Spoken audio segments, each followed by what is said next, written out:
In a fiery congressional hearing unseen in years, veteran officer Colonel Alexander Vindman launched fiery criticisms at Defense Secretary Pitt, describing him as incompetent, reckless, and unfit to lead. But the moment that took your breath away was when the mother of a Navy pilot stood up to confront Pitt, demanding an apology after her son's life was nearly lost due to a catastrophic breach of operational security. How did the Secretary respond?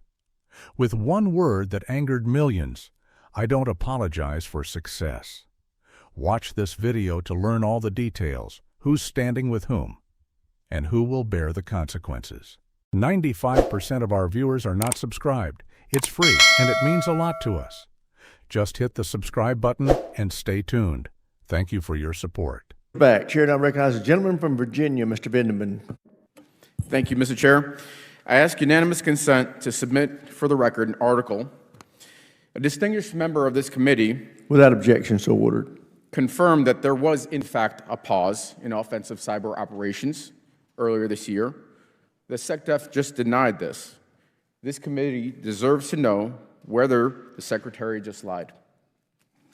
Mr. Secretary, many believed you were underqualified for this role. You've been Secretary for 4.5 months now. For the sake of the American people and our service members, I hope you've done your homework since. Let's talk Indo-PACOM. What year has the Navy publicly set as the benchmark for being ready to fight a war with China? Well, it needs to be right now. We know what China has said. I'm glad to hear that, but there is a it's publicly set date. Well, we know it wouldn't be Let me help you prudent out. for me in this environment to 2027. reveal when we think we're ready. That's what China has said, and we understand what they're Secretary, saying, I and asked we want to for be a year. capable and ready for it. Not a filibuster. 2027 is the year. According to unclassified DoD assessments, how many warships does China have in its Navy today? Many and growing. 370. It's the largest Navy in the world. How many does the U.S. Navy have today? Thanks to this budget, it's increasing It's a number. I'm looking for a substantially, number. but it's just south of 300. 296, pretty close. How many ships is China expected to field by 2030?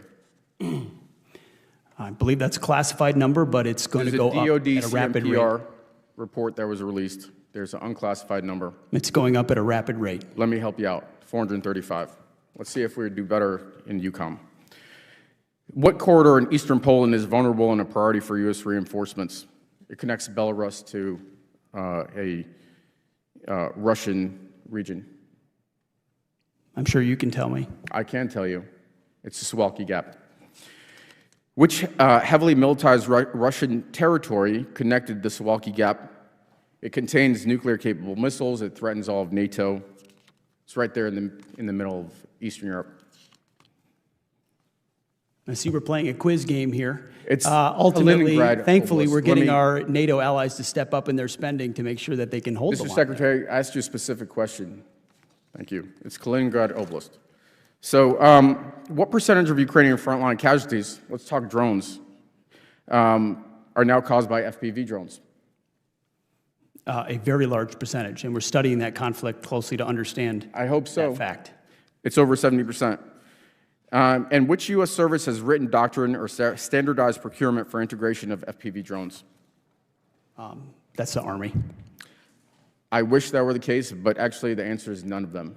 So we're not prepared yet, and we need to get there fast. Let me turn to a different topic.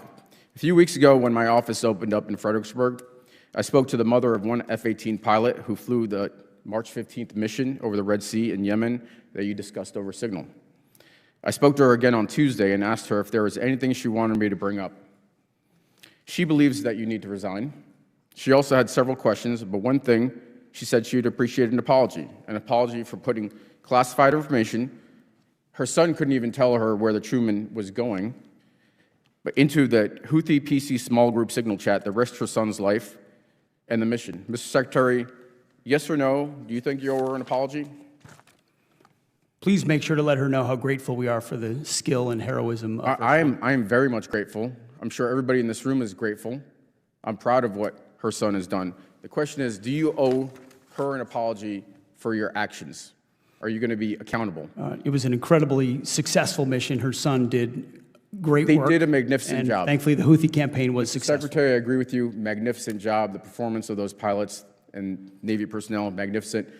We're talking about what you did and accountability. Are you going to apologize to the mother or not? I don't apologize for success. You don't apologize for putting her son's life in danger and for putting the mission in jeopardy. Well, that's really disappointing and not befitting the type of leadership that our troops and families deserve. It's frankly a stunning lack of OPSEC. Privates are trained to do much better than that. It was reckless. And it sounds like that accountability doesn't extend as far as the Secretary of Defense. So I think you should resign. The mother says she wants you gone. And with that, I yield back. Gentlemen, This hearing may be over, but the questions it raised are just beginning. Will there be accountability? And how will this impact the leadership moving forward? We're following this story closely, and we'll keep you updated with every development. Now we want to hear from you. Do you think Secretary Pete owes the American people an apology? Drop your thoughts in the comments below.